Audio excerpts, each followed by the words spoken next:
Welcome to the Virtual Strategic Solutions Virtual Reality Simulation System. Accessing Legacy Dataset. Files loaded. Simulation ready. Once the Middlesex County Public Swimming Pool, the Slog is the only Tarbury bog in the Commonwealth. The name The Slog only came about recently after a heavy rainstorm, and a trader had to slog through all the mud to get a shipment of Tarburys, but it was worth it. Even more unique, the settlement is run entirely by ghouls, who formed it after Mayor McDonough exiled them from Diamond City. The way Wiseman sees it, if the Slog could be more than simply a refuge for outcast ghouls, and seen as an example of what can be achieved when a collective put their minds to something and cooperate.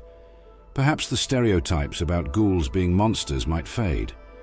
The concrete building consists of the main room with 2 entrances, as well as 2 parallel shower rooms, containing several beds and chairs on either side of the entrance. The ghoul inhabitants grow Tarburys in the swimming pool outside, along with a cornfield nearby where the workers produce their own food. A children's playground is located beyond a fence near the settlement. A soft-spoken and friendly man, the sole survivor, can speak to him about his past and the community he founded upon first discovering the Slog.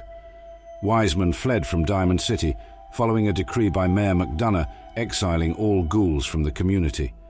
Instead of traveling to Goodneighbor, along with the majority of the ghoul population, he instead founded the Slog within an old public swimming pool. Intending the establishment to be a safe haven for persecuted ghouls, it eventually grew into a Tarbury farm, one of the sole producers of the fruit in the Commonwealth. The settlement gained the name The Slog when a trader decided to take refuge there following a long trip. When talking about the trek with Wiseman, the trader described the entire journey there through the mud as a slog, and following the eventual departure of the traveler, Wiseman decided to use the name for his settlement. Deirdre is a female ghoul living in the Slog. She acts as both a settler and a trader, and has a flirty side to her personality when not conducting business. She previously lived in Diamond City, working as a mechanic before the ghouls were cast out by Mayor McDonough.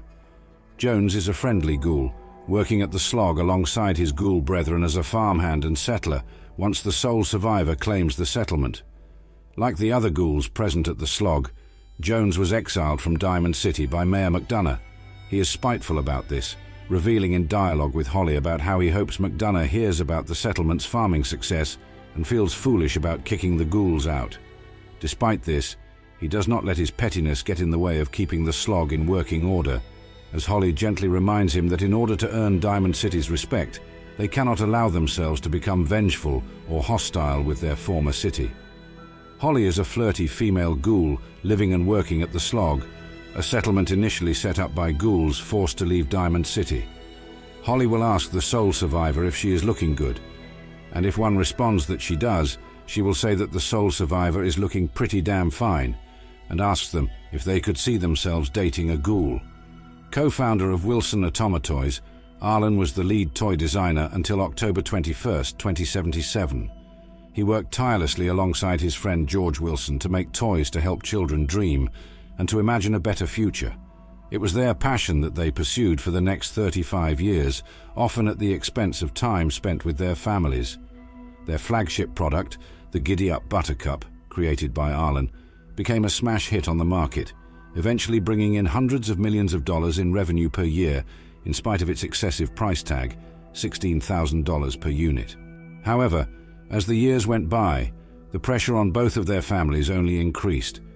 Arlen neglected his wife and daughter for years, focusing on his work as much as possible, while George missed his son's birthdays, graduation, and his wife's funeral.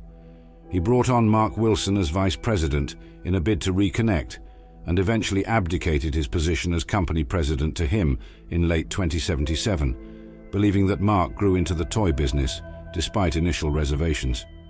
His son, turned bitter by years of parental neglect, immediately turned his back on his father's legacy. Sales forecasts for the fourth quarter of 2077 were fudged at Mark's orders, so that sales of the Giddy Up Buttercup would show decline in from $122 million to $110 million, a year-over-year loss of 17%. They cited brand stagnation and market saturation at the current price point as reasons for the continuing decline. While Arlen reacted to the news with incredulity, he immediately set about finding new ways to enhance the brand's appeal. These included collectible variants, for example mythical horses, alternative markets for boys, premium princess lines, as well as promotional tie-ins with Hubris, Nuka-Cola and Vault-Tec. Mark, on the other hand, had other ideas.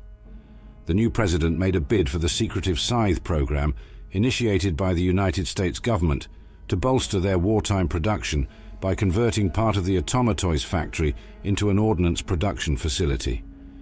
His application was accepted on September 1st, despite doubts by some of the Pentagon staff, as the Atomatoys factory exceeded the requirements specified for the project. Colonel Thomas Nelson, director of the Scythe program, scheduled a visit in person, while Wilson and Nathaniel Hawke set about converting 3 of the 5 assembly lines for military production of landmines. The first phase of the conversion was completed by October 15th, a week ahead of schedule, with production scheduled to begin on November 1st. Arlen was kept out of the loop. He tinkered with leg servos and new paint schemes, missing his daughter's recital, while none of the executives returned his calls or moved forward with his licensing proposals. By October 20th, Arlen was desperate to make any sort of headway on his projects, to have something to show at the board meeting. He did not expect to see a representative of the military at the meeting, much less hear about the values of the company being betrayed in favor of patching its budget by manufacturing weapons for the army.